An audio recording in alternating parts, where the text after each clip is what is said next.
Hola, bienvenidos a la primera clase del seminario Problemas para el estudio histórico de intelectuales y escritores latinoamericanos 1880-1980.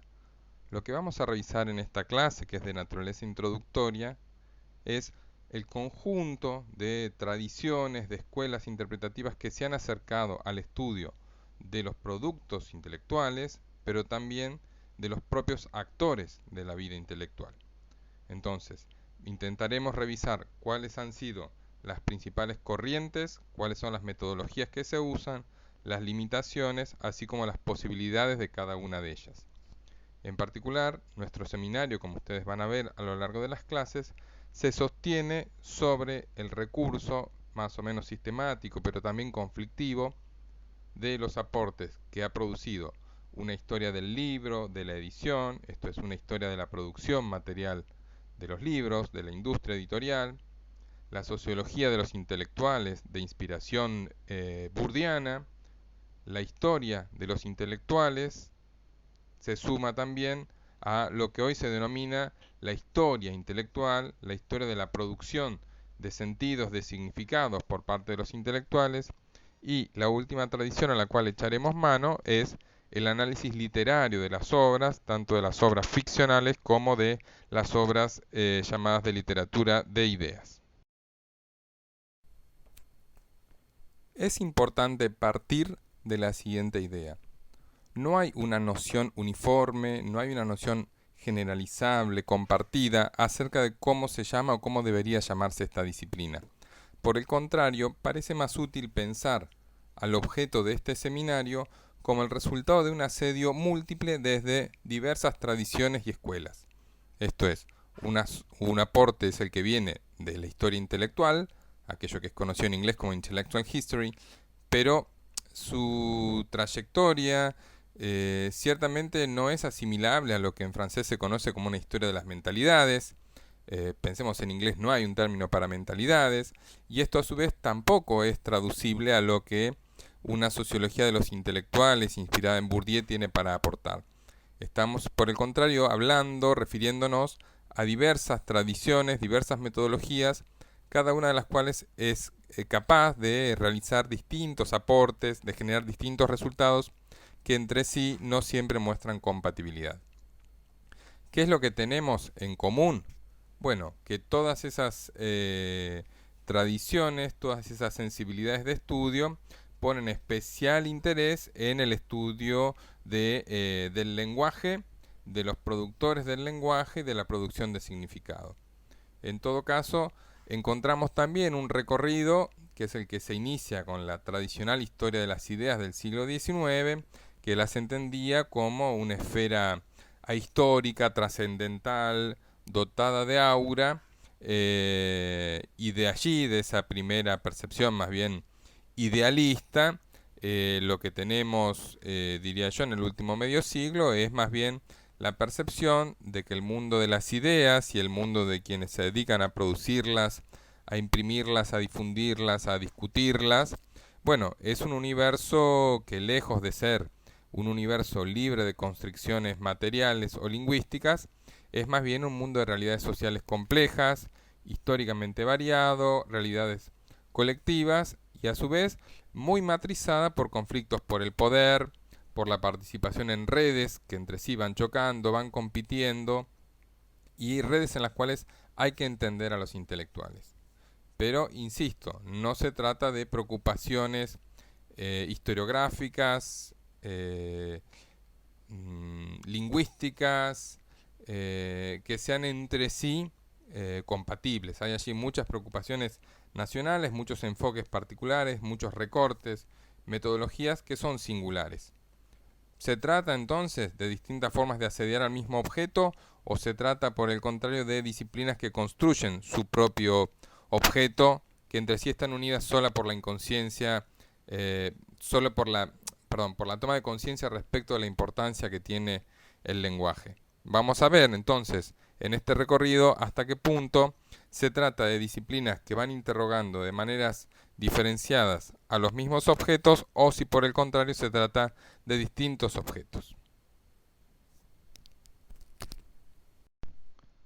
La diversidad de enfoques disponibles para el estudio de las ideas, de los intelectuales, de los libros, admite diversas maneras también de clasificar. Podríamos clasificar todos esos enfoques según su país de origen, según su fecha de realización, según la disciplina con la cual tienen en general mayor vinculación. La clasificación que yo aquí les propongo es una clasificación basada en qué tipo de enfoque utilizan y en particular cómo conciben a las ideas y a la práctica intelectual, artística, literaria, etc. Según esa clasificación tenemos algunos esquemas que son de naturaleza internalista, esto es, colocan la atención en el dato interno de las ideas, de la producción teórica, del arte, prestan atención a los lenguajes específicos que se usan en ese tipo de perspectivas, de la cual la más importante es sin lugar a dudas la llamada historia de las ideas. Vamos a ver que el acento está colocado en la originalidad, en el despliegue de la genialidad entendida en general como un atributo meramente individual. De allí entonces que se le preste mucha atención al problema de la intencionalidad, ¿no? De los deseos de quien esgrimió por primera vez ciertos argumentos o cierto estilo literario o cierta perspectiva innovadora en materia de teoría. El segundo conjunto de enfoques que vamos a revisar los clasificamos aquí como externalistas y son aquellos que se concentran más bien en el estudio de cuáles son las constricciones externas a la producción cultural, a la producción teórica o filosófica. Esto es perspectivas como las que manifiestan desde los años 30 y sobre todo los años 50 y 60 los historiadores franceses afiliados a la revista Annales, pero también muchos de los acercamientos marxistas a el estudio de la producción intelectual o de lo que en esa escuela se llama ideología. Entonces, en esas perspectivas lo que encontramos es un mayor interés por ver cuáles son las constricciones, los límites dentro de los cuales tienen que operar los intelectuales, cuáles son las formas de determinación, sobre todo de determinación de clase, pero también cultural, que están operando sobre esos sujetos. Y finalmente tenemos aquellas escuelas a las que aquí señalamos como interaccionistas o construccionistas, que son escuelas como la de Cambridge desde los años 60, la Escuela de los Lenguajes Políticos, la llamada Historia de los Conceptos, cuyo origen es la República Federal Alemana en los años 70, la historia del libro y de la lectura, toda aquella tradición iniciada por Roger Chartier, también desde los años 70, más preocupada por la construcción de una industria editorial, si es que el término le cabe ya a los libros del siglo XVIII, la historia y la sociología de los intelectuales, especialmente a partir del estudio que propone Bourdieu desde los años 60, también la historia intelectual en el sentido en el que la defiende Carlos Altamirano en su texto. En todos los casos lo que encontramos aquí es un mayor interés no por la genialidad individual, no por las restricciones culturales o de clase, sino más bien por ver la capacidad que tienen los sujetos para moverse dentro de esas restricciones. La capacidad para articular en red, las maneras en las cuales juegan con las normas, interactúan entre sí, interactúan con fuerzas que los exceden claramente. Entonces, en ese esquema lo que uno puede encontrar es que la perspectiva no desconoce la idea de intencionalidad individual, sino que trata de moderar esa noción de intencionalidad a partir de un estudio de cuáles son las consecuencias buscadas, pero también las involuntarias. Si entramos de lleno en el estudio de lo que fueron los acercamientos desde la historia de las ideas, lo primero que tenemos que marcar es el hecho de que se trata de una perspectiva ya presente a fines del siglo XIX. Es una práctica de la historiografía que tenía algunas particularidades respecto de otros subcampos, por ejemplo, en la historia social o la historia de la economía.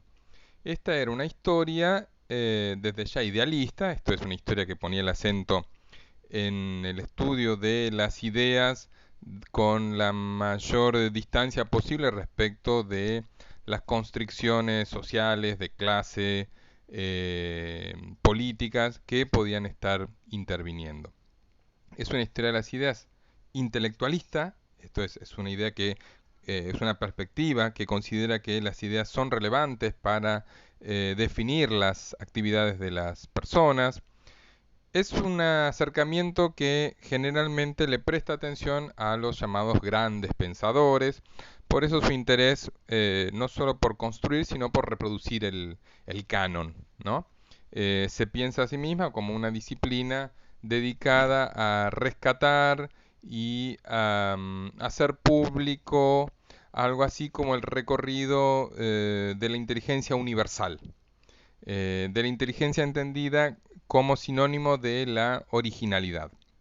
Entonces, la historia de las ideas es la historia de aquellos que fueron capaces de superar la medianía de su sociedad, aquellos que pudieron pensar por primera vez algunos fenómenos, aquellos que pudieron escribir, publicar, decir de una manera original aquello que hasta entonces no había sido dado a conocer. En buena medida ese acercamiento descansaba en la convicción de que visitar a los clásicos contribuiría a responder mejor las preguntas cruciales, sobre todo las preguntas de la política, ¿no? Preguntas tales como ¿cuándo es legítima la obediencia? ¿Cuáles son las jerarquías que organizan la vida en sociedad? Por lo tanto, las investigaciones dirigidas al estudio de las ideas, en algún sentido, no podían establecer, no deseaban establecer alguna distinción entre lo que era una reconstrucción de las ideas pasadas y una lectura normativa acerca de por qué esas ideas tenían que seguir interviniendo en el debate público, en la formación de ciudadanos y en la respuesta sobre los grandes problemas de la humanidad. Las ideas entonces eran entendidas básicamente como productos que habían nacido sin atributos políticos, sin atributos culturales, de género, desde ya.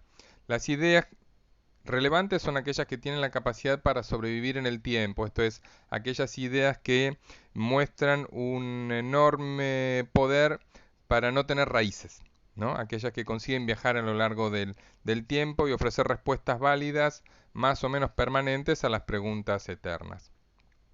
No extraña que esta perspectiva sea evolucionista. Pienso en un libro como el que aquí está expuesto, esta historia de la teoría política de George Sabine.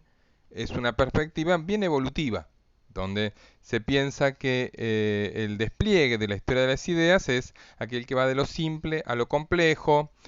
Para decirlo hegelianamente, es el proceso de autoconciencia del espíritu universal, pero también es de alguna manera la marcha hacia la separación del pensamiento teológico respecto del pensamiento estrictamente político. Esta perspectiva, la de la historia de las ideas, como dije, hacía centro en la búsqueda de la originalidad. Por lo tanto, le preocupaba especialmente las preguntas acerca de cuáles eran las influencias, quiénes habían impactado en quiénes, qué préstamos hay entre los pensadores, entre los literatos, cuál es la secuencia en la cual se despliegan las ideas. Yo sugeriría que ustedes piensen hasta qué punto la historia tradicional de la literatura no tiene muchos puntos en común con esta perspectiva, no es asimilable hasta cierto punto. Otro de los rasgos que yo señalaría como propios de esta tradicional historia de las ideas es la convicción de que la creación, sea la creación intelectual o estética, es resultado exclusivamente de la inventiva individual, ¿no? Es el, el objeto por excelencia es el creador individual, aquel que tiene la capacidad para liberarse de las constricciones materiales, pero también de las constricciones mentales de su tiempo. Entonces, es una historia esencialmente del genio, de la originalidad, una originalidad reiteradamente marcada como masculina, ¿no? En cualquier revisión de un canon, sea literario, de la filosofía, de la teoría política, es un canon en general exclusivamente masculino, por lo menos hasta la segunda mitad del siglo XX. Es un canon absolutamente europeo o blanco, ¿no? Es esta historia de la capacidad del varón blanco occidental para desatar su pensamiento sin mayor límite, ¿no? Sin mayor restricción. El último punto que yo señalaría como propio de este acercamiento a las ideas es la convicción que anima a sus cultores de que entre los productores de los textos, sean escritores, sean teóricos, sean pensadores, y sus obras hay un camino que es absolutamente transparente.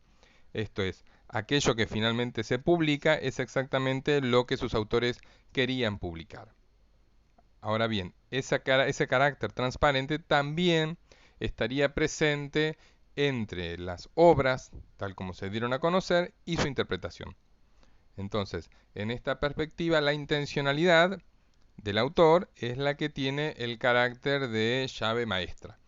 La intencionalidad es la que regula la distancia que se supone que hay entre el inconsciente y el consciente del autor, la exposición de sus ideas y su interpretación por parte de sus lectores a lo largo del tiempo. En lo que se refiere a las lecturas externalistas, tenemos que incluir básicamente las tradiciones marxistas y aquellas inspiradas en la escuela de la revista Annales de Francia, que por lo menos desde los años 30 y hasta finales del siglo XX fue renovando el acercamiento desde la historia social. ¿Qué es lo que tienen en común estas perspectivas? Bueno, diría yo que en primer lugar que colocan el peso explicativo, un peso decisivo a los contextos sociales, a los eventos biográficos, a los sistemas culturales, llegado el caso en algunas perspectivas después del llamado giro lingüístico en los años 60, van a colocar el acento en las construcciones lingüísticas, idiomáticas.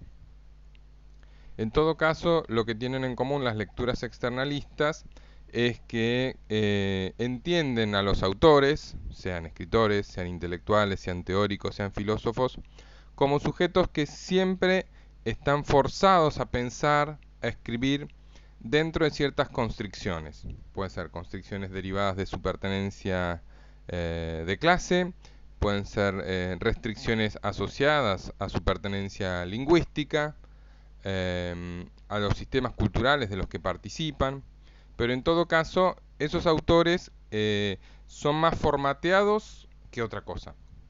De allí entonces que cualquier texto individual, aun el más brillante de ellos, el más original, en definitiva no hace más que ejemplificar un gran texto cultural colectivo, ¿no? Cualquier texto individual sería en definitiva una expresión, quizás la más brillante, la más particular, pero no más que una expresión de un gran texto tejido incluso anónimamente.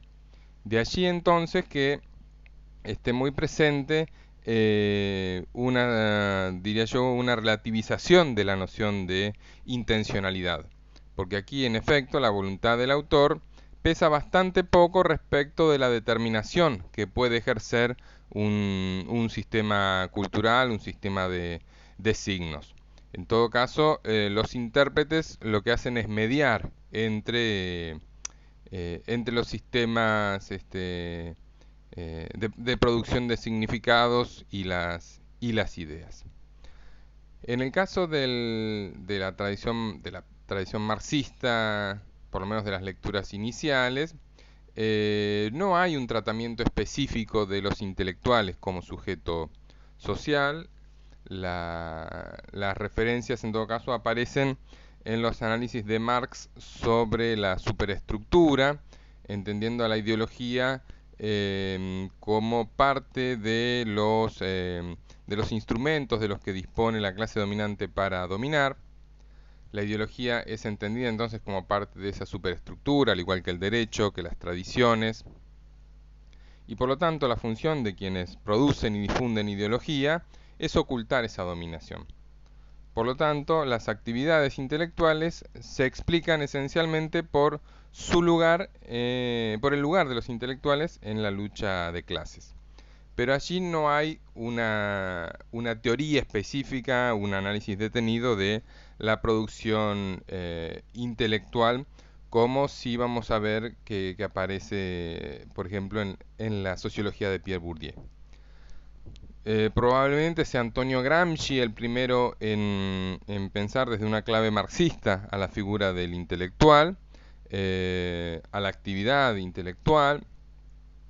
Él es el autor de la distinción entre el intelectual tradicional y el intelectual orgánico, ¿no? El tradicional es aquel que reclama su pertenencia a una esfera autonomizada respecto de la política, es aquel que entonces entiende que es necesario y que es inevitable un mercado para sus bienes y que también presupone, promueve la idea de que aislarse de la política es la forma normal de su actividad.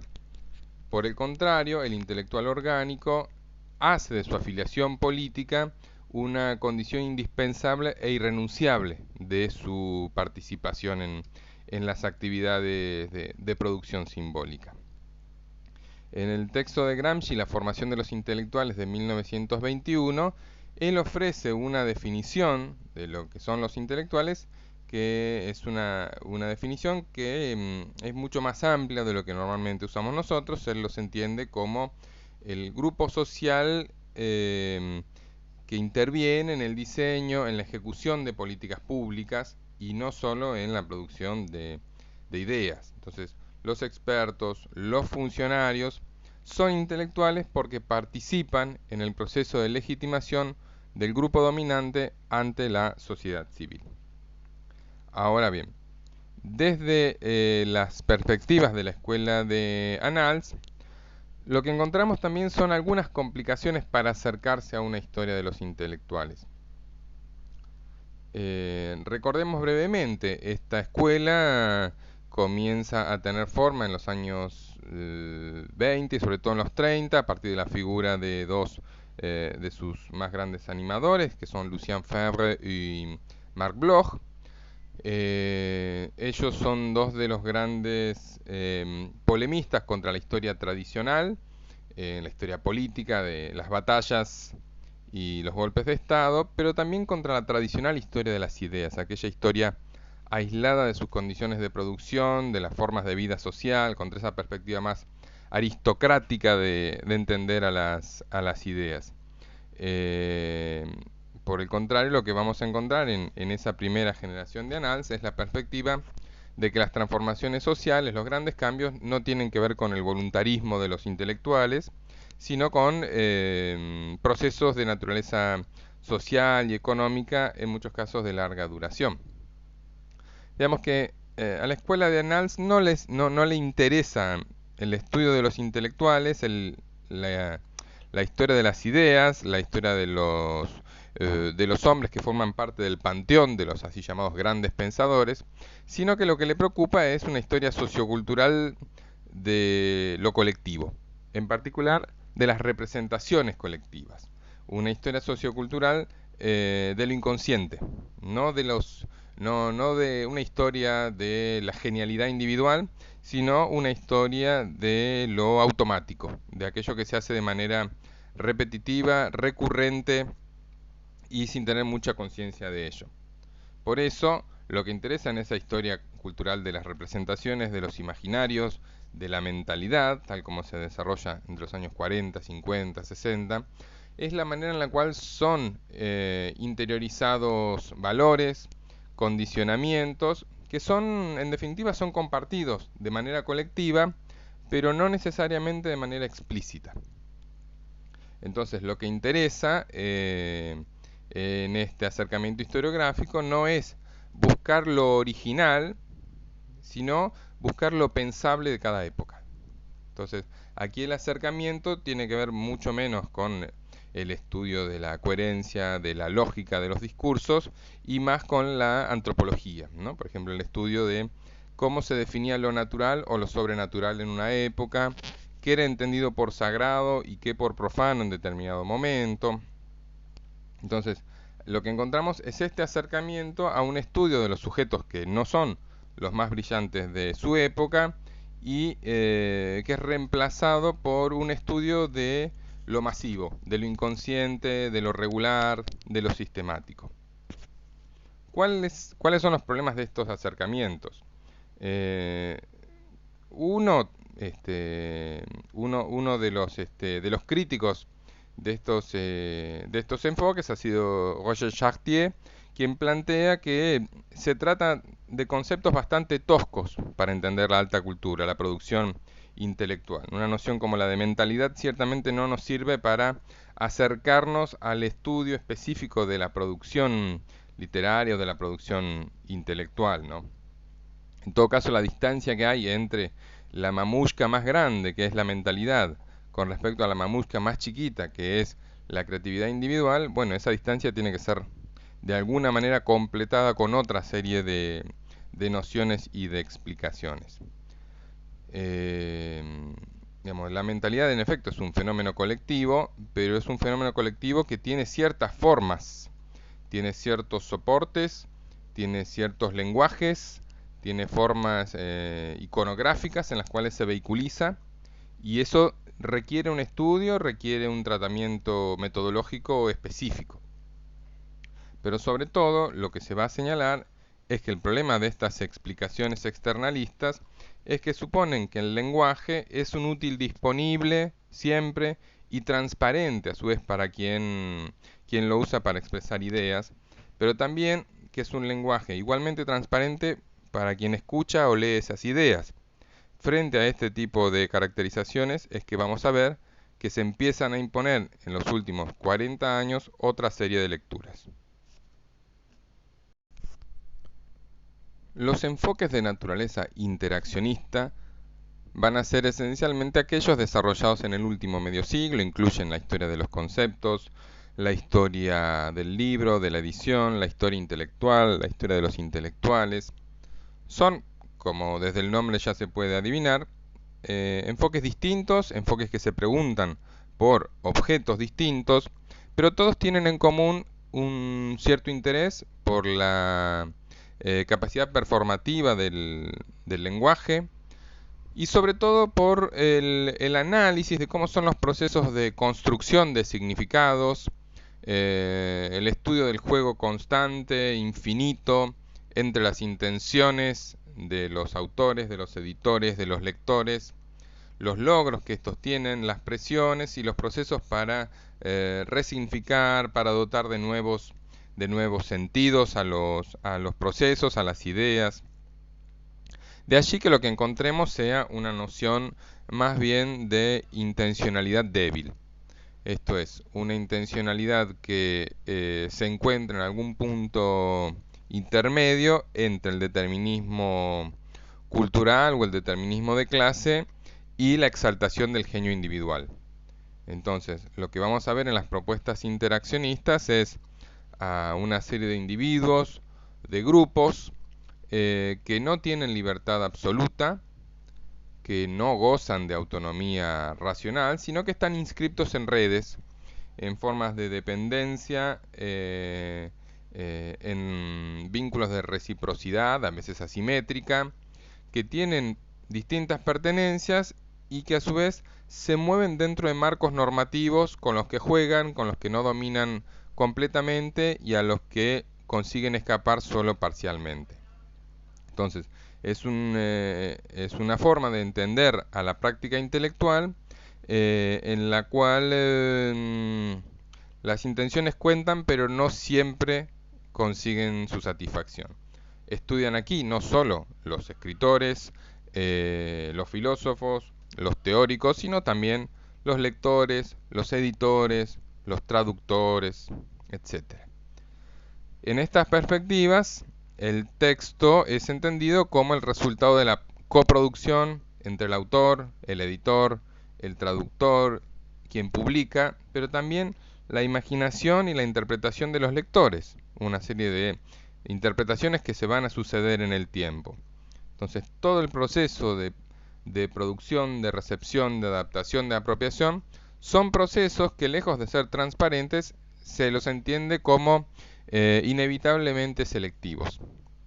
En el caso de la producción, bueno, se pone el acento en marcar que la elaboración de un texto no es el resultado de la creatividad desatada de un genio, sino que también está asociada a intenciones y deseos que claramente no tienen que ver con eh, la voluntad de alcanzar la belleza solamente, sino con anhelos políticos, con flujos financieros, pero también vemos que operan en esa producción filiaciones mentales, restricciones mentales, constricciones lingüísticas, constricciones materiales para la producción, que son en efecto eficientes a la hora de definir los límites de lo que un texto dice.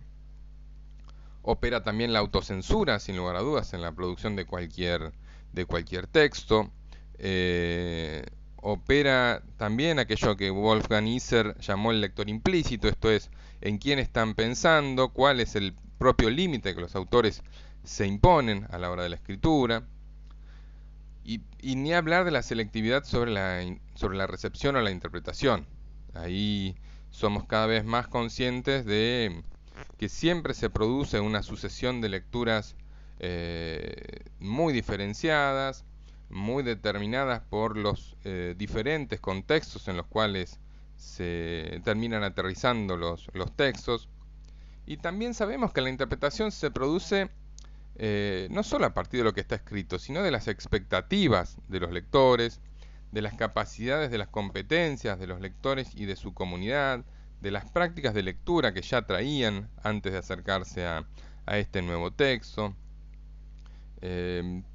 Siempre doy el mismo ejemplo, que es un capítulo del libro de Robert Darnton sobre la gran matanza de gatos y otros episodios de la historia cultural francesa, un capítulo que se llama Los lectores le responden a Rousseau, en el cual Darnton lo que hace es reconstruir parte del archivo de cartas que los lectores le enviaban a Rousseau en Ginebra, y ahí lo que encuentra es que los lectores leían más o menos cualquier cosa en la obra de Rousseau, tanto lo que éste quería escribir como ciertamente las cosas contrarias a las que Rousseau intentó señalar, entre otras cosas, en el contrato social. Por lo tanto, lo que podemos decir es que la recepción es a la vez dependiente y creativa. Es dependiente, por un lado, porque inevitablemente se produce dentro de ciertas constricciones textuales, formales. Eso no es lo mismo la recepción de un libro de tapa dura que de tapa blanda, un libro producido por una editorial universitaria que uno cuya edición es pagada por el autor. Pero la recepción también es creativa, porque todo el tiempo desplaza, modifica, desborda los sentidos originales de los autores y de los editores, al punto de producir significados que originalmente no estaban previstos. Entre las escuelas que vale la pena mencionar se encuentra el acercamiento que desde fines de los años 60 se produce en la Universidad de Cambridge a partir de la figura señalada de John Pocock, a quienes a quien lo van a acompañar después sus discípulos Quentin Skinner y John Donne. La Escuela de los Lenguajes Políticos, la Escuela de Cambridge, lo que propone es salir del esquema que proponía la historia de las ideas y lanzarse hacia algo así como una historia de los lenguajes políticos. Cuando hablan de lenguajes, están pensando, esta es la definición que da el propio Skinner, en modos discursivos estables al alcance de más de un participante, con reglas hábiles para varios jugadores. Es así que cuanto mejor conozca las reglas un jugador, más habilidad tendrá en su performance dentro de ese lenguaje. Cuando dicen lenguaje están pensando, por ejemplo, en el derecho, ¿no? Entonces, en su perspectiva, las ideas políticas solo pueden leerse sobre el telón de fondo de prácticas lingüísticas que son concretas, que están históricamente especificadas, que tienen una pertenencia histórica y lingüística. No son ideas en ese sentido desgajadas respecto del lenguaje al cual pertenecen. No hay una realidad sin lenguaje, no hay ideas fuera del lenguaje. Lo que interesa entonces aquí es entender, historiar a ese lenguaje, qué relaciones establece con las ideas y entender el lenguaje en particular respecto de los cambios sociales, ¿no? Y aquí lo que ellos van a proponer es que el lenguaje no refleja los cambios sociales, sino que los procesa en el tiempo. Esto es, el lenguaje es la casa en la cual los cambios sociales se van asentando, ¿no? El lenguaje los explica, los aloja, les da sentido.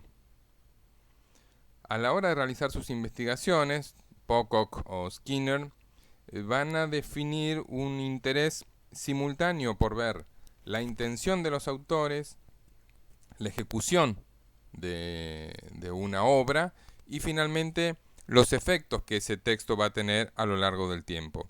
De allí entonces que podamos pensar que la escuela de los lenguajes políticos simultáneamente lo que hace es concentrarse en el problema de la intención, de la ejecución, de la performance y finalmente de la recepción de un texto.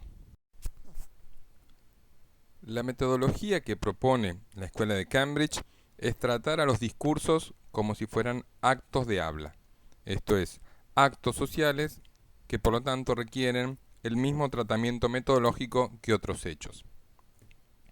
En este sentido, su propuesta es considerar al texto como un producto histórico, como un producto generado dentro de cierto lenguaje, en el que se debe prestar atención a dos aspectos. El primero es el nivel retórico, esto es, ¿qué es lo que se dice? ¿Qué es lo que el autor intentó decir? En ese primer acercamiento, la pregunta es, ¿qué se dice? ¿Qué quiso decir? Ese nivel retórico remite entonces a la pregunta por las intencionalidades, que es una pregunta, si se quiere, más perteneciente a la historia de las ideas. Por ejemplo, el lugar ideal para el estudio de este tipo de preocupaciones son los prólogos, en los cuales normalmente los autores dejan indicado qué es lo que les interesa ver. Podríamos preguntarnos de cualquier manera si las ideas preceden al texto o si solo se encarnan en el texto. Podemos también discutir hasta qué punto un autor sabe lo que piensa antes de escribirlo. Podemos también debatir acerca de si hay intenciones antes del lenguaje, fuera del lenguaje. Pero en todo caso lo relevante, a mi entender, es concentrarse en la pregunta por esta dimensión retórica, ¿no? Por esta serie de proposiciones y de significados que el autor le quiere impregnar a su texto, esta serie de definiciones acerca de qué es el mundo, ¿no? Por así decir. El segundo nivel que interesa revisar es la fuerza pragmática que tienen esos actos de habla. Entonces aquí la pregunta no es qué dijo el autor, sino qué hizo el autor al decir. ¿Qué pasó con esa ejecución? ¿Qué pasó con la recepción? Digamos, ¿a quién se lo dijo? Aquí, entonces, el interés se desplaza de la intención a la performance. Se desplaza del creador a la recepción. Entonces aquí aparece una dimensión social que está ausente normalmente en la historia de las ideas. Aparece aquí una preocupación por el estudio del contexto lingüístico. Las preguntas son más bien qué es lo que hizo un autor cuando escribió o cuando publicó. Si era o no era consciente de lo que iba a producir no es relevante. Aquí lo relevante es el estudio de la brecha entre la intención y el efecto. En este sentido, el contenido no tiene que ver solo con lo que el autor escribió, sino con las recepciones, con los lenguajes, con las esferas de las que participa.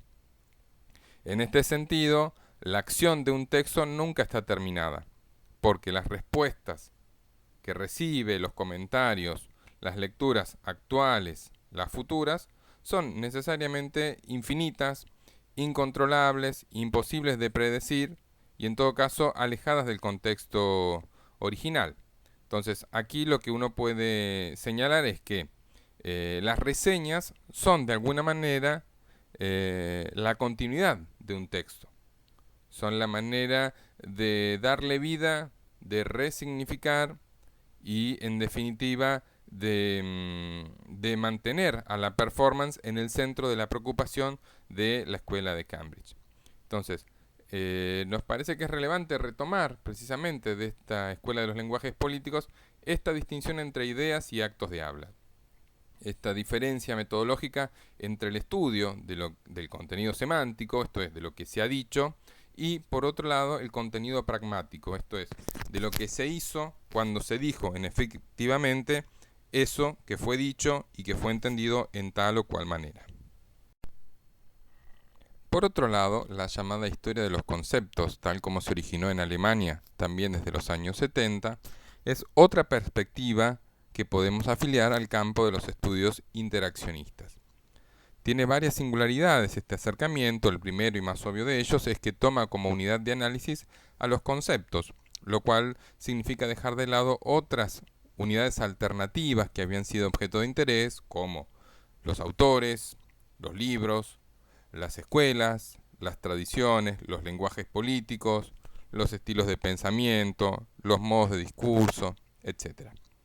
Lo que encontramos en esta historia de los conceptos son explicaciones muy detalladas y muy eruditas sobre las continuidades y los cambios que han tenido a lo largo del tiempo los vocabularios conceptuales, los vocabularios más formalizados, sobre todo los vocabularios de la política, ¿no? del gobierno. Son explicaciones, como dije, muy eruditas, con mucho esfuerzo hermenéutico, que se realizan a partir de la consulta, sobre todo a diccionarios y a enciclopedias, a textos más bien formalizados, pero que a su vez esos estudios de base hermenéutica, comprensiva, están en diálogo también con un interés por la historia social, por conocer los trasfondos sociales en los cuales se producen esas prácticas lingüísticas. Lo que interesan son varios tipos de conceptos. Se ha señalado que hay por lo menos conceptos de tres naturalezas. Uno son aquellos que han sido usados durante un tiempo muy prolongado, desde la antigüedad hasta hoy, como que son la noción de democracia. Después hay algunos cuyo significado inicial se borró y hoy solo podemos acercarnos a él a través de una reconstrucción erudita de sus significados, pero que hoy no tiene mayor significado ni capacidad para ser traducido. Y después están aquellos conceptos que son más bien neologismos, aquellos que han sido acuñados al calor de procesos de los cuales fueron contemporáneos y que por lo tanto podemos pensar que esos conceptos moldearon o interpretaron procesos para los cuales no había nombre. Esto es, conceptos que bautizan a procesos de los cuales son contemporáneos, como puede ser el caso del concepto de cesarismo, nacido a mediados del siglo XIX para hablar de la experiencia, de ciertas experiencias políticas europeas. Podemos pensar que la historia de los conceptos lo que propone es un interés renovado por los procesos de semantización y de resemantización de la vida política. Esto es, la historia de los conceptos se preocupa por los procesos por los cuales se dota de significado a la vida política en determinados momentos. Al igual que el acercamiento de la Escuela de Cambridge, proponen una particular forma de entender a la relación que hay entre el lenguaje y la realidad. No es una relación de especular, no es una relación de reflejo, sino que es una relación que debe ser entendida de la siguiente manera. el lenguaje y los conceptos modelan y a la vez registran los cambios políticos y sociales. Esto es, los cambios conceptuales, las modificaciones en los sentidos expresan cambios sociales. El lenguaje es la habitación en la cual se procesan esos cambios sociales. Por lo tanto, se cuenta entonces con esos conceptos como una herramienta para saber qué es lo que está ocurriendo en la vida política de una sociedad. Los conceptos políticos en particular son aquellos que resultan de mayor interés. Cuando se habla de conceptos políticos fundamentales, esta escuela está pensando en aquellos vocablos que son parte esencial, parte inevitable del vocabulario político de la modernidad. Democracia, ley, justicia, pueblo, república, etc. Digamos, son parte en efecto del arsenal lingüístico inevitable, y quien quiera convencer a una audiencia debe ocuparse de ellos positiva o negativamente, esto es, para confirmar sentidos o para alterarlos. Por esto mismo es que esos conceptos políticos fundamentales han sido disputados y siempre serán disputados. Y gracias a que existen esa serie de polémicas, es que podemos periodizarlos e historizarlos. Es que los diversos diccionarios, las diversas enciclopedias consultadas, permiten reconstruir esas variaciones a lo largo del tiempo. Hay una inercia contra la cual los que quieren imponer sentido van a luchar. Ahora, es interesante también notar que esta perspectiva nos recuerda todo el tiempo que el lenguaje no es neutral y que tiene siempre una dimensión que es extrarreferencial.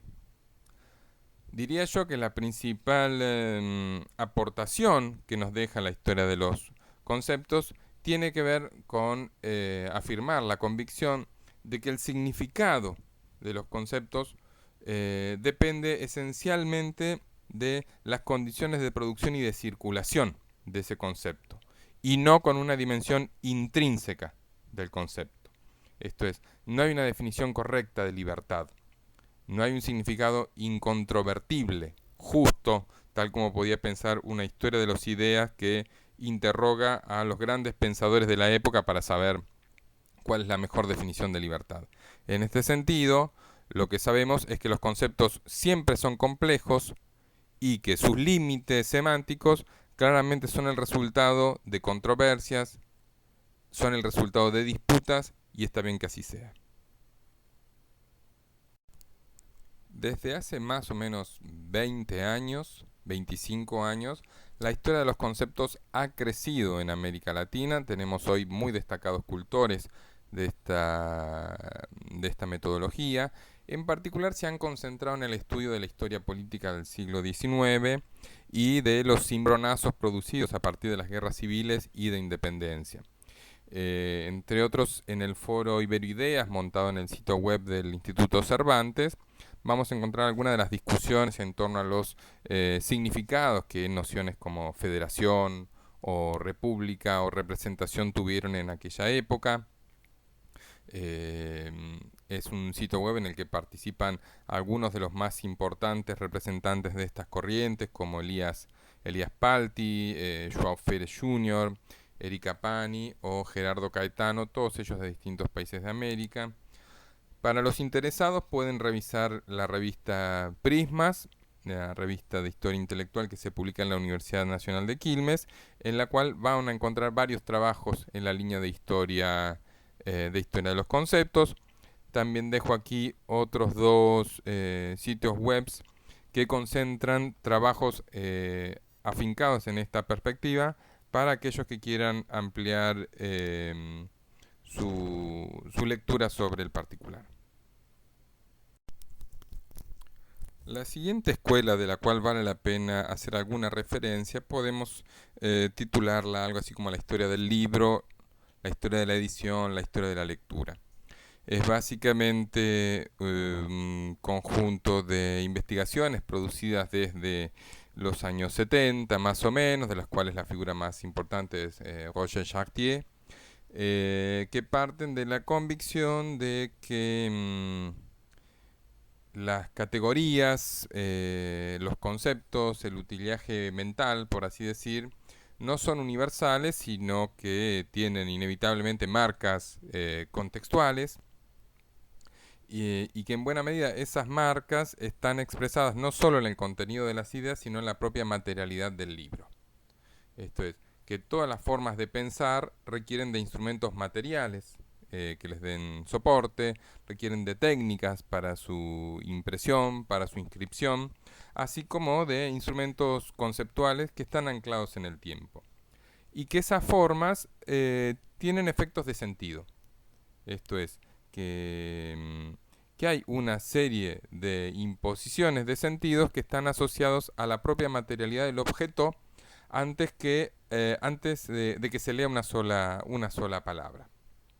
De allí entonces el interés por esto que se ha dado en llamar el giro material, eh, el interés por ver hasta qué punto la naturaleza del soporte en el que las obras se producen, se circulan, se leen, termina produciendo una serie de impresiones sobre el lector que no estaban previstas inicialmente.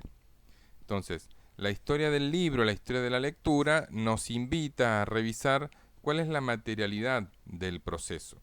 Nos invita a preguntarnos hasta qué punto las maneras de leer, los instrumentos de los cuales se sirven los autores o sus editores o las empresas para las que trabajan, hasta qué punto la selección de esos instrumentos termina produciendo ciertos sentidos y no otros. Esto es una invitación, sin lugar a dudas, para establecer un diálogo que parecía un poco perdido entre el análisis de la literatura, o de la filosofía, o de la teoría, en una historia más grande que es la historia de la producción cultural. No en el sentido que lo hacían las primeras generaciones de Annals, que aplanaban esa distancia, sino hacer el esfuerzo por reinsertar el dato filosófico o el dato literario dentro de ese gran texto colectivo. No se trata de anular, sino de comprender, como dice Chartier, la racionalidad específica en su relación con otra serie de discursos, ¿no? Reinsertar a la filosofía dentro de otras preocupaciones, si se quiere, menos solemnes, menos académicas, menos formalizadas, pero no por eso menos reales. La siguiente de las escuelas que quisiera mencionar es la historia intelectual. Es una corriente que, como señala Carlos Altamirano en su texto, tiene una institucionalización todavía precaria por cuanto está en el esfuerzo por diferenciarse respecto de la historia cultural y sobre todo de la historia tradicional de las ideas.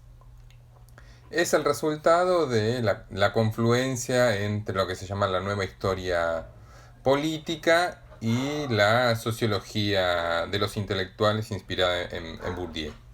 Esa nueva historia política es una corriente de los años 80 y 90 del siglo XX que quitó el acento de los hechos políticos, le hace batallas, revoluciones, golpes de Estado, y lo colocó en la cuestión de la sociabilidad política, de la prensa política, de la lectura política. Entonces una mayor preocupación por la prensa, por la circulación de los panfletos. Esta historia intelectual entonces lo que procura hacer es comunicar a esa nueva historia política con la historia de las élites culturales y con el análisis histórico de lo que Altamirano llama la literatura de ideas. Esto es la tradición ensayística de preocupación sobre el buen gobierno. No es una historia intrínseca de las obras, pero tampoco es una disciplina que esté al servicio de encontrar confirmaciones un poco impresionistas de tendencias que ha descubierto la historia social. No es, como propone la historia de los conceptos, una historia del significado, sino que es más bien la historia de la construcción de sentidos, sobre todo de sentidos políticos y de sentidos sobre la vida intelectual, que se producen en el tironeo entre autores y entre los autores y las sociedades que son el objeto de su retórica.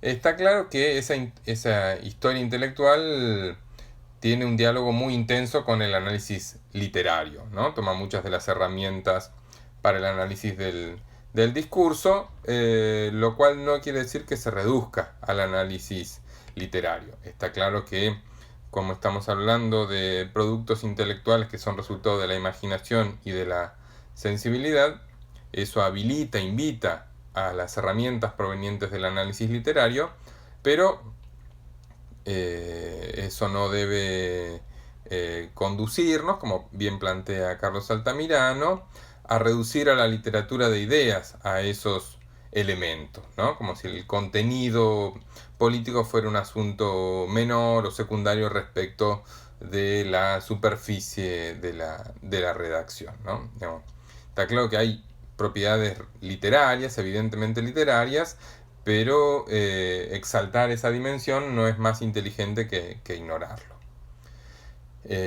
Por otro lado, también esta historia de los intelectuales uno encuentra que tiene vínculos con la historia social, no en el sentido de remitir el uso de cierta noción, de cierto concepto, de cierta idea al contexto, sino en el sentido de que el exterior aparece en la propia superficie de la redacción. Entonces, poner los datos literarios en conexión con el exterior, con sus condiciones pragmáticas, contribuye a la comprensión, sin lugar a dudas, saber algo sobre el contexto de producción, sin lugar a dudas que es crucial, pero no resuelve, no evita la necesidad de la lectura interna, de la lectura densa del contenido de esa literatura. Entonces, podríamos resolver rápidamente la misión de la historia intelectual como el esfuerzo por saber cuánto de la lectura interna de una obra nos habla de lo externo involuntariamente y en qué sentidos. Esto es, cuánto de la lectura interna nos dice sobre la autoimagen del productor, sobre los problemas que afligen a esa sociedad y en qué sentido. Simultáneamente, uno podría dar vuelta a la medida y decir, bueno, la historia intelectual también se encarga de conocer cómo lo externo se traduce en la propia obra, cómo lo externo se hace visible en la selección de temas, en las cuestiones que preocupan, en la manera de escoger ciertas metáforas, ciertas citas, de priorizar ciertos diálogos y no otros. La última de las disciplinas a las cuales vamos a invocar en esta presentación es la sociología y la historia de los intelectuales. Es el estudio, generalmente de fuerte inspiración sociológica, sobre los intelectuales en tanto grupo específico.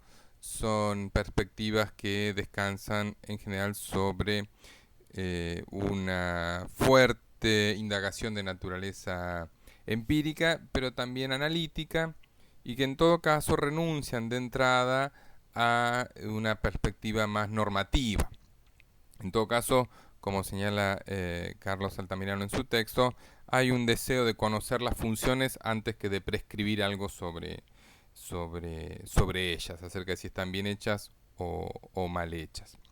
Digamos, no es que desaparecen los juicios prescriptivos, sino que son posteriores, ¿no? O son más bien indirectos. Lo que interesa en esta escuela es algo así como el estudio de la función social de los intelectuales dentro del espacio social y en particular de su papel político.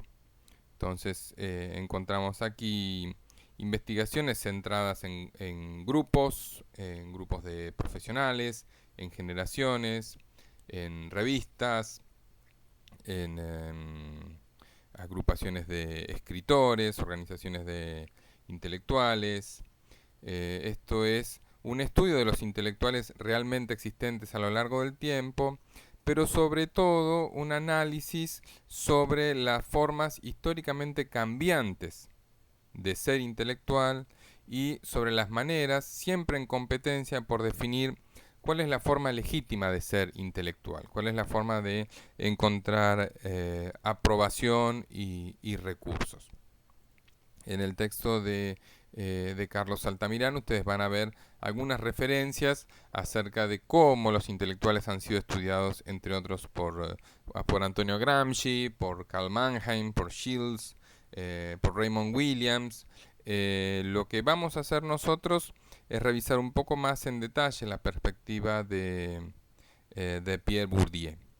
En todo caso, vale la pena hacer la lectura del texto porque nos ofrece una reconstrucción bien precisa y a su vez económica sobre cuáles han sido los instrumentos teóricos utilizados para describir a los agentes de la producción cultural y a los espacios en que esa producción cultural se realiza y circula. Entonces, esos autores que yo mencioné hace unos segundos, bueno, parten de este esfuerzo por identificar, por definir a la posición, a la condición del intelectual dentro de la sociedad, pero también en relación con el Estado, con el mercado y, en lo que es un punto político central, con las clases dominantes y con las clases dominadas. Sin lugar a dudas que la figura central de la sociología de los intelectuales es Pierre Bourdieu. Es por eso que vamos a comentar aquí, finalmente, algunos de los rasgos centrales de su teoría sobre los campos intelectuales, para dar cuenta de algunas de las herramientas que usaremos a lo largo de este seminario. Bourdieu desarrolla una larguísima tarea desde los años 60 hasta su muerte, dedicada a la reconstrucción de diversos campos, el intelectual desde ya, pero también el religioso. Y esta asimilación no es casual. En los dos casos lo que vamos a ver es un esfuerzo sistemático de crítica y de desmonte de la autoimagen de intelectuales y de sacerdotes como dotados de algún aura profana en un caso, sagrada en el otro, una autoimagen bastante legitimada, ¿no? Vamos a ver en la perspectiva sociológica de Bourdieu que hay un muy fuerte interés por ver qué tanto pesa, qué tanto termina incidiendo una dimensión que es prereflexiva, una dimensión que no es racional, pero que sin embargo tiene muchísima eficiencia sobre la acción social. Lo que va a plantear Bourdieu es que los sujetos tienen un conjunto de disposiciones, y este es uno de sus términos favoritos. Esas disposiciones, esas inclinaciones están basadas en experiencias de clase, de pertenencia social, de trayectoria, de profesión, y que son el resultado de las maneras complejas en las cuales son incorporadas, esto es, son asumidas por el propio cuerpo, las determinaciones sociales, los saberes, las relaciones sociales, la percepción, la valoración de lo que en cada uno de los espacios de los que uno forma parte está interviniendo. Entonces, en esta perspectiva sociológica, el mundo social aparece como un espacio compuesto por múltiples posiciones diferenciadas, pero esas posiciones diferenciadas, sin embargo, tienen entre sí algunas similitudes, algunas homologías más o menos estructurales que toman la forma de campo. En el caso de los intelectuales, lo que vamos a ver es que lo que señala Bourdieu es que ellos cumplen alguna función política, pero que esa función política no debe eximir al análisis de la percepción de su forma de estructuración social de sus actividades. Por las funciones que realizan, Bourdieu los define como una fracción dominada de la clase dominante. Esa condición paradójica es el resultado de la posesión de una forma específica de capital, que es el capital cultural. Entonces, percibir esa estructura lógica, la función de sus sistemas, no inhibe el interés por el contenido de las obras, sea novelas, sea ensayos, sea pinturas, pero sí claramente lo relega a un segundo plano.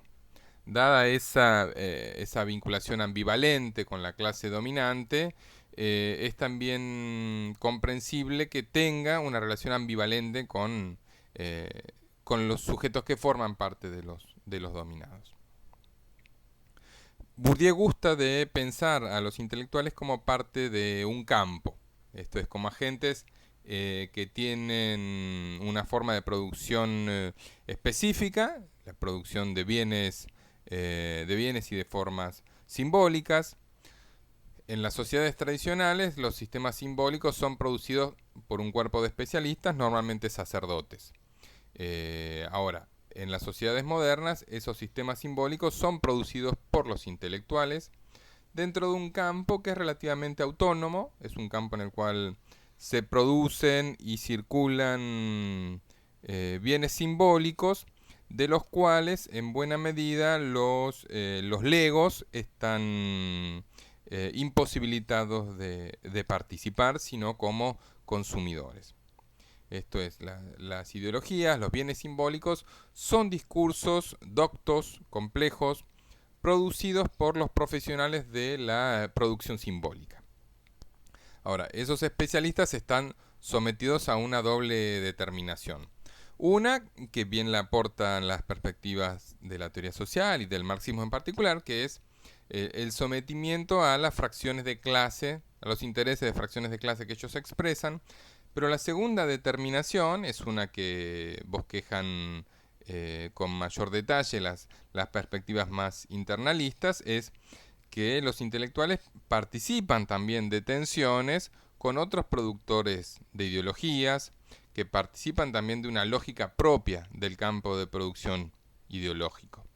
Por lo tanto, la cultura no es un espejo de lo social, literalmente, está en relación con la determinación social, pero a su vez tampoco puede ser entendida la cultura a partir de una mera comprensión interna, sino que de nuevo es necesario, como plantea Bourdieu, revisar esta doble determinación, la más social y la específica, la derivada de las reglas del campo.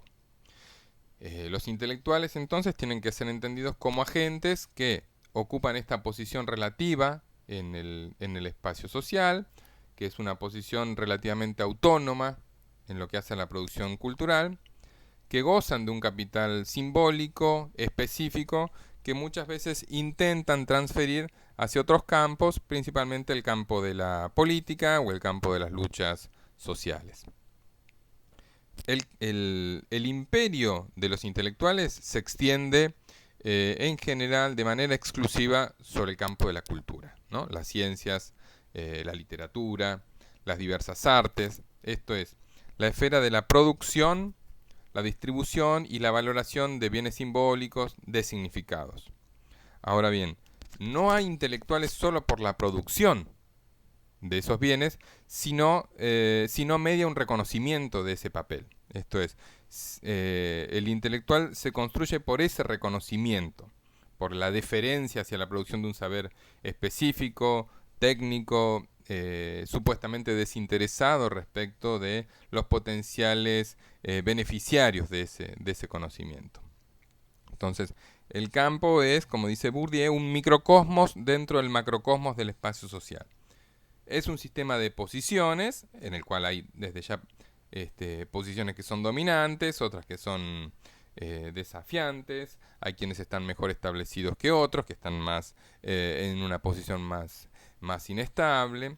Los campos tienen reglas propias, reglas para consagrarse, reglas para permanecer. En ese campo relativamente autónomo, los intelectuales luchan por obtener el monopolio de la producción cultural legítima, siguiendo estrategias a la vez individuales y grupales.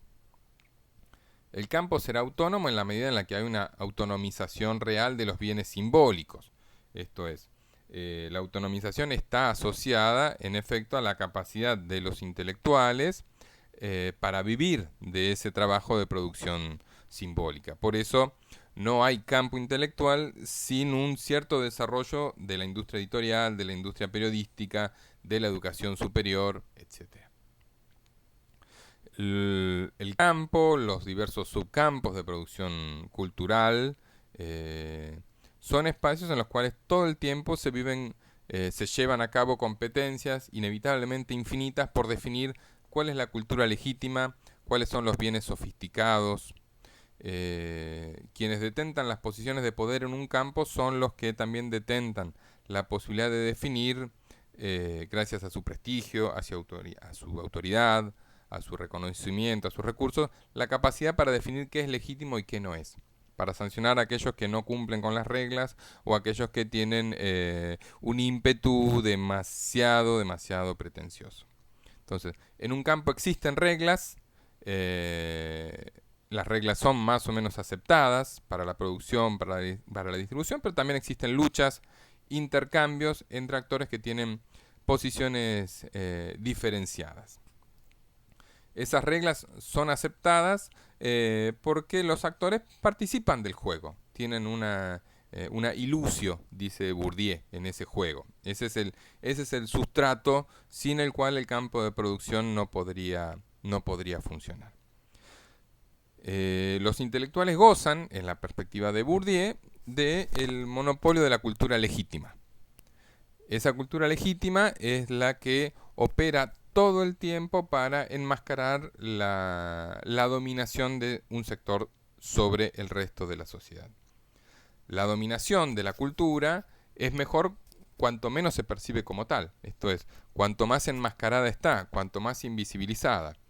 El desconocimiento de la verdad objetiva, y objetivo es un término que Bourdieu usa mucho, la no discusión sobre cuáles son las reglas de esa dominación, bueno, todo eso legitima la dominación y a su vez garantiza cierta estabilidad en el tiempo, ¿sí? En la medida en la que no se discutan las reglas, menos se van a discutir quiénes son los beneficiarios de esa forma de dominación. Por lo tanto, dominar es detentar los medios para definir cuál es la cultura legítima. Dominar es detentar la capacidad para que los propios intereses sean tenidos por universales y que ese reconocimiento sea efectuado aún por aquellos que no han producido las normas con las cuales se juega el juego. Los que detentan la cultura legítima son aquellos que tienen mayor capital cultural, que es un capital inevitablemente distribuido de una manera inequitativa. Es un capital distribuido desigualmente al interior de la sociedad y al interior de cada uno de los campos. Entonces, los que poseen ese capital cultural van a hacer gala todo el tiempo de una suerte de nobleza de espíritu, una suerte de compromiso con el campo, con el arte por el arte, enfrentada a aquellos que solo poseen riqueza, avidez material o poder político, ¿no? Esa nobleza de espíritu, ese arielismo que vamos a ver en unas pocas clases, esa voluntad desinteresada, es parte de la creación de esta identidad que intenta legitimar las posiciones de los intelectuales. Para cerrar entonces, ¿a dónde llegamos con esta revisión de las diversas corrientes? ¿Qué es lo que podemos sacar en limpio para el desarrollo de este seminario sobre los intelectuales y los escritores latinoamericanos a lo largo de un siglo? Yo señalaría 3 aspectos que me parece que vale la pena que los tengamos en mente porque van a ayudar al recorrido que aquí proponemos. En primer lugar, prestar atención a los procesos históricos de construcción de especialistas culturales, ¿no? De especialistas en la producción simbólica. Retomando algunas de las observaciones de Raymond Williams o de Bourdieu, hoy sabemos que hay diversas estrategias de legitimación de la condición intelectual. Hay diversas formas de ser intelectual. Una cosa son los letrados del siglo XIX, otra cosa son los expertos de la década de 1990, una cosa son los maestros de la juventud de inicios del siglo XX. Entonces, un primer interés es el rastreo de las formas históricamente cambiantes y competidas por las cuales se construye una condición legítima de productor de bienes simbólicos. El segundo punto que marcaría como relevante es la necesidad de centrarnos en el análisis de la literatura ficcional, pero también de la llamada literatura de ideas, prestando atención a su dimensión referencial, esto es qué es lo que dicen respecto de lo externo, pero simultáneamente leerla a esa producción como un instrumento que los autores usaron para posicionarse dentro de un campo específico. Entonces, esta invitación es a una lectura interna de cada una de las obras, sabiendo que todo el tiempo esas obras intentan operar sobre el exterior. Entonces, ahí el convite implica, entre otras cosas, prestar atención a cómo elementos internos de la obra, no sé, metáforas, temas usados, evocaciones, remiten a aspectos externos, a aspectos contextuales y viceversa. No sé, preguntas tales como cuánto de la autoimagen de los escritores en realidad está hablando sobre problemas externos, ¿sí? Cómo es que se internaliza el contexto, algunos de los problemas sociales, políticos, específicos del campo, cuánto de eso es que logra internalizarse en el yo literario, por ejemplo, en la selección de temas de los autores. Y el último de los puntos que yo señalaría como relevante para este seminario es prestar atención a la incidencia que tuvieron en el campo literario, en el campo de la producción de las ideas, aquellos autores que no eran autores. Esto es, los traductores, los editores, los que reseñaban, los lectores, etc. Pero así como invitamos a percibir la relevancia que tienen estos actores que no eran autores, también parece ser necesario prestar atención al impacto, a la generación de sentidos que están asociadas, como señaló Chartier, a las formas materiales de la producción, de la circulación y del consumo, porque probablemente tuvieron tanta incidencia como el propio contenido de las obras. Entonces, a partir de estos 3 puntos es que les proponemos iniciar un recorrido por la historia de los intelectuales y los escritores de América Latina entre 1880 y 1980.